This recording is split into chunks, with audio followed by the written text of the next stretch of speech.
So let's say you got some skeletons and they're unpainted. You want to kind of paint them, you know. Yeah, it's the best way to go to cover your skeletons. So they need colors, they need bone, they need clothes, they need the leather belts and all the other stuff that they came up out of the ground with. This guy, I think he's got the answer. All the clothing, no pants. That's what these skeletons have. And for this video, it's going to be pretty much wet blending, but just stabbing around and just creating a monochromatic base coat that can be you can just cover the whole thing in a brown wash when it's done, and then start picking your highlights up out of that. But yeah, this video we're going to talk about that, getting that base coat down, and then what to do post-wash with your highlighting and all that. So looking forward to it. Yeah, we'll be getting all quick and dirty.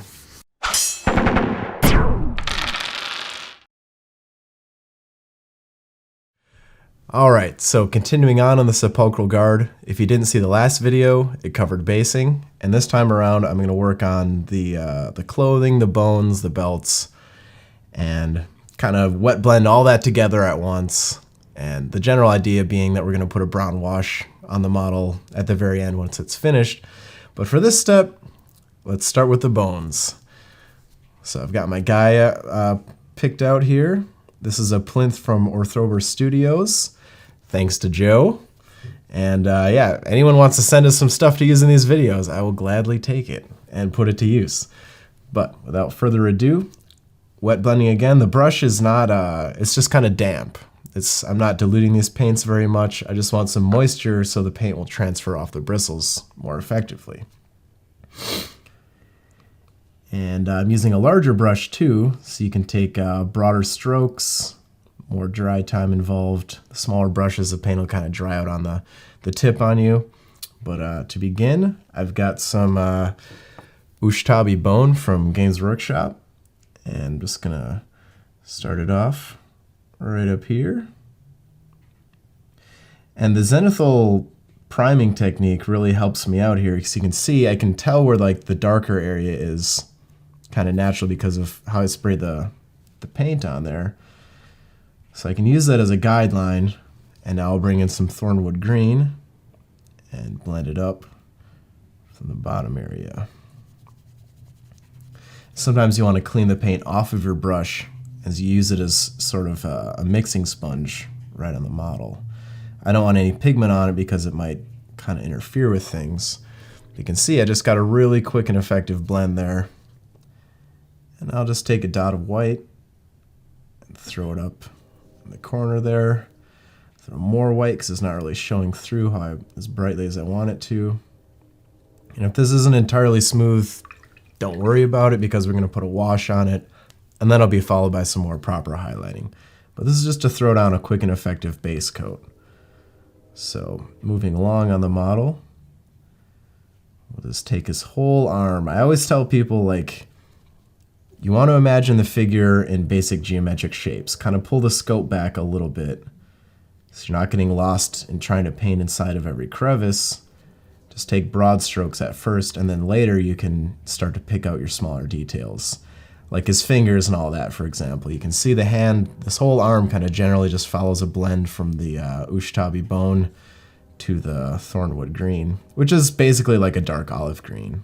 All these companies like to protect their IP and brand all their paints with fancy names that relate to their fiction. We're basically using like a dark olive and ivory. Alrighty. He's coming right along. Let's work on his back. Just throw a liberal amount of ivory down.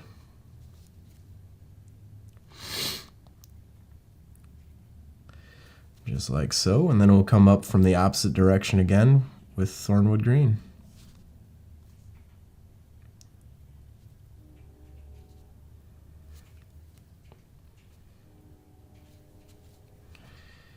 Yeah, just like that. Now I'll work on his other arm. You can see I'm kind of breaking the model apart limb by limb. You know, I'll do the rib cage, do the arm, then eventually I get to the head, the leg, etc.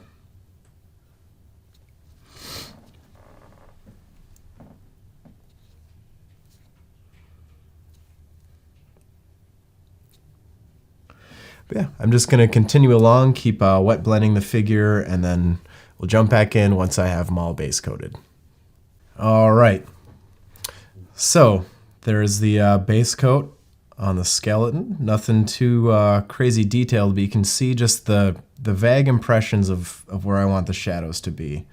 It's not a super clean paint job. I see I missed a little spot in his armpit. I'll just swipe that in there, no problem. So the next thing we're gonna do is work on the clothing and the belt. And for that, so I'm keeping this color scheme pretty monochromatic, and I've probably explained some of that in the intro, but that's why I'm sticking with all these greens. I want them to be kind of like mossy skeletons, etc. So for the clothing, I've picked out Trader Green from P3, which is pretty much just like a lighter olive color. And just kind of sticking to the same rules as with the body, using that zenithal highlight as my guide. You can see I'm just wet blending black and Trader Green together. Get some lickety-split base coats. I'm telling you guys, wet blending is the wave of the future. Practice it, get used to it. It will save you a lot of time, and I hope that these videos serve as a testament to it. I know it's not viewed as like a beginner technique, but that's just because you're not starting with it. So give it a try. Took me a long time to get to this point, and it's like one of those things, like same with the wet palette, and you're like, why was I not doing this sooner? So please, I'm encouraging you, and I believe in you. Yeah, we got his little battle dress shaded in there.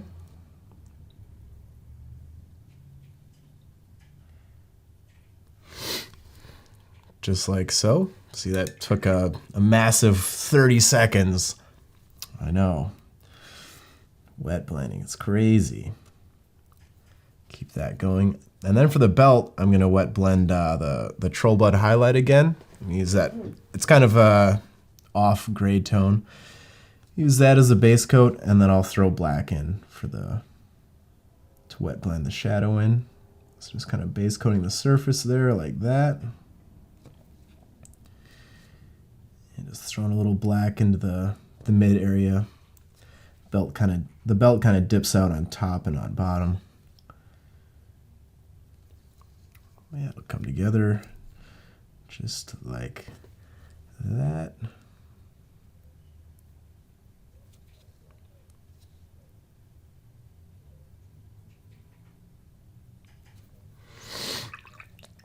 All right, Shazam. So now that everything has a wet blend base coat, I can go in and begin picking out some highlight areas before I do the wash. So I'll take some of my Vallejo white, mix it with Ushtabi bone, just mixing white and ivory together. And keeping a top-down light source in mind, I will start to add some highlights. The ribs are pretty easy.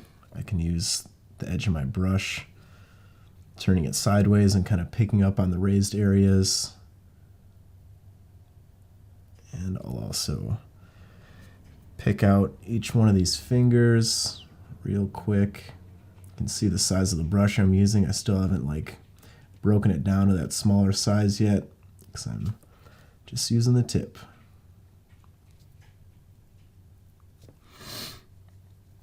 And we'll make sure to pick out the facial features.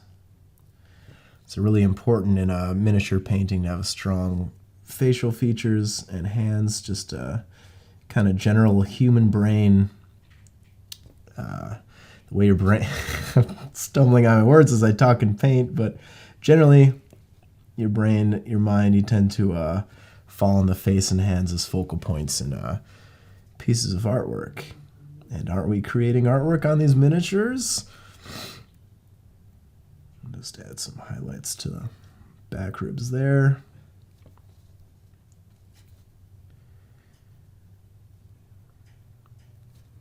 And like so. To highlight the Trader Green, I'm just going to add a little bit of white to the Trader Green. Again, just kind of doing it to taste, Depends if you like more subdued tones or if you like high contrast.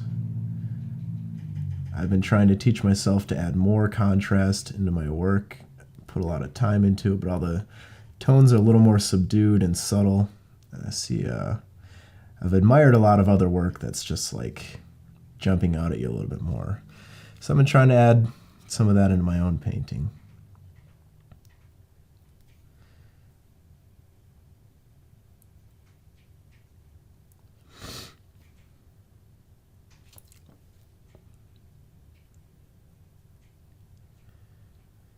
There. Let's see, it's just about ready for a brown wash. Keeping in mind that everything is going to be toned down a little bit by the wash, I'm going to go back over and just kind of reapply some of these white highlights. Don't worry about getting extra fine with the details just yet, because that will come later. You don't want to sink a whole lot of time into like shading and highlighting something and then put a wash on it and have it all kind of bond back together. As is the nature of washes, we're going to use that to our advantage and kind of bond everything together and then subtly pick out small points of highlighting. Okay. Get that upper elbow area, the fingers of the right hand.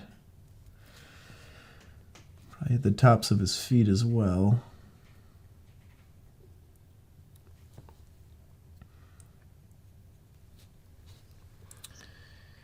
All right. Just going to add some highlights onto the belt. A little bit of white with that troll blood highlight. And I'm going to do, let's do some sort of vertical lines to imply some texture to the belt. This is an undead creature, so he's probably been rotting in the tomb for a while before he's summoned to his duties beyond death.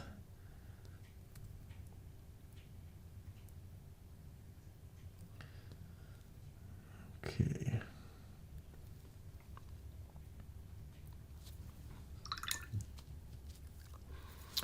All right, so there is my wet blended base coat. Different artists call this technique by other names, but it's just wet blending to me. I've heard of the shaded base coat technique that James Wapple throws around. I have not fully observed it, so I think we might be treading in similar water. Also, Matt DiPietro from Contrast Miniatures does a lot of this kind of like broad strokes and then refining later. Check out both of those artists. They're both cool dudes and good artists. But yeah, so that's that for now, and I'm going to throw brown wash on all of the items that we just covered, let it dry, and then we'll get back to you. All right, so now we have our wet blended / mess blended base coat, and I put a heavy wash of Army Painter's Deep Shader on it. And you can see our skeleton here. It's got a nice set of midtones and some hints of shadow coming along. So now I'm going to mix up a little bit of darker tone because I want to line. There's some areas that need some black lining, like in his ribs, you know, it's a little deeper. It's not quite as saturated on the figure. There's a lot of little seams like between his bones here, maybe along the back of the spine that I want to pick out. And this time, and I pulled out my smaller brush. I got a Winsor & Newton Series 7 size 1. Alrighty. So before I do my highlights, I'm going to do the shadows because potentially if I mix anything up, then I can, if I get any of the shadow on a highlight area, I can kind of cinch up my mistakes by highlighting over that. So we're just going to take a little Thornwood Green, Vallejo Black, mix it together, a little bit of water, keep a fine point on your brush, and then just start lining it out.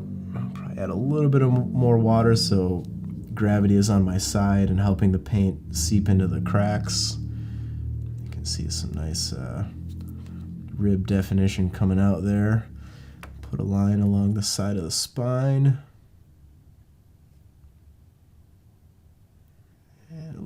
between, get that shoulder blade picked out. Throw some around his neck. I'm just gonna swipe some into the temples there. You can see by holding the brush sideways, it gives me more of a kind of a sponging tool, right? Like the pigment is on the tip of the brush.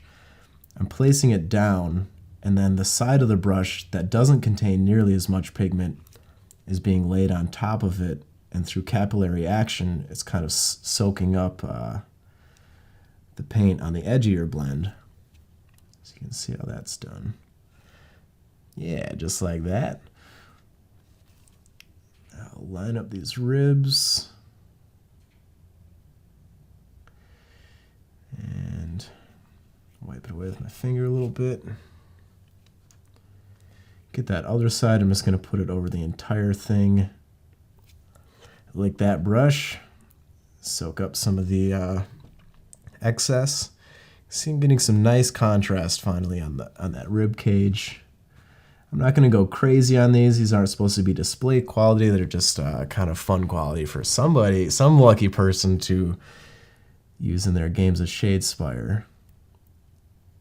Yeah, I'll definitely pick out some of these bone details around the elbows and forearms.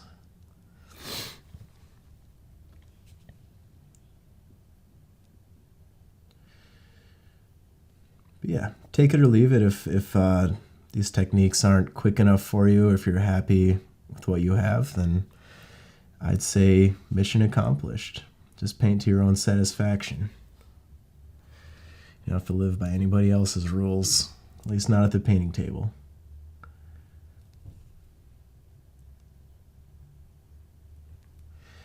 And there's a little hole in his battle dress I'll fill in there. I'm also going to take care to, you can see this area here where the dress is pulled up around his hip. It's a good spot for a black line to kind of separate the details. Yeah, just pencil that right in there.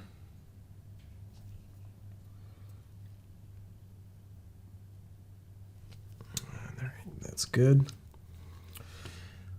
And going back, so before I was highlighting with some ivory mixed with the white, then I put a wash on to kind of subdue everything. Now I'll go back to the ivory and white mixture, start bringing things up, and paying a little more attention this time. I'm not taking such broad strokes. I want to make very tiny kind of minuscule highlights to really pull everything up to a nice fine point. Always move the brush in the direction that you are highlighting in. You're kind of creating a little puddle at the end of your brush stroke.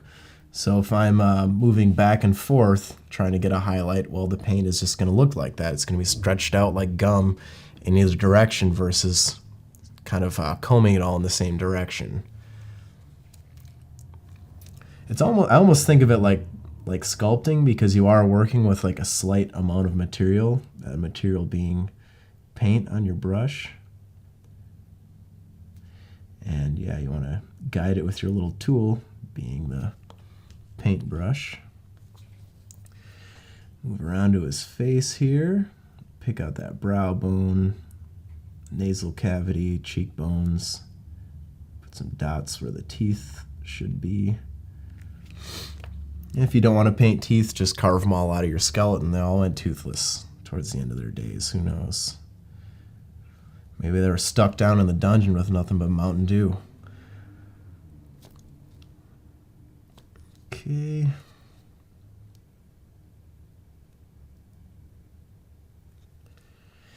I'm just going to highlight the upper portion of the spine, because still keeping that top-down zenithal light source in mind. You want to kind of be bringing everything up to the top of the model. Get a little edge highlight on this hip here.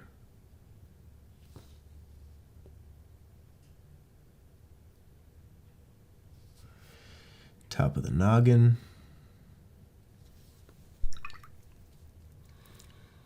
All right, so that's pretty much decent enough. You know, we always clip away and I do a little more extra highlighting. So that'll be good on the bone, and I'll grab the, highlight the the Trader Green. I keep wanting to call it a battle dress. I'm referring to as like a gown or a dress, but his little remnants of clothing here. I don't know if he was a fully naked kind of guy in real life, but now that he's a skeleton, he sure is.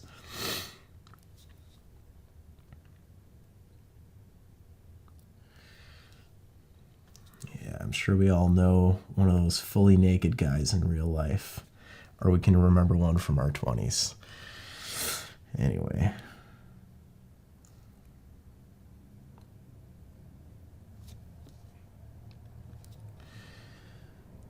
And just some gradual edge highlighting. I'll use, you can see I'm kind of swiping here and there, or stippling, because I want to make it look ragged and textured with kind of marking out some dots and whatnot.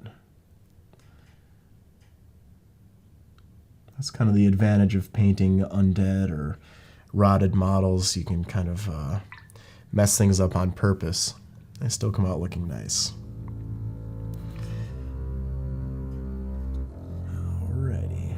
So yeah, I'm just going to keep highlighting away on these guys for a little bit. But this is the basic approach that I wanted to show you. Skeleton and all of his clothing all ready to go. So yeah, thanks to Adam, everyone else at the Tabletop Minions channel for putting out good content and all that. If you want to catch up with me, facebook.com, fantasy artwork of Sam Lenz, and also samsonminis.blogspot.com. Check out either of those sites to kind of see my daily work in progress and all that stuff. Thanks for tuning in.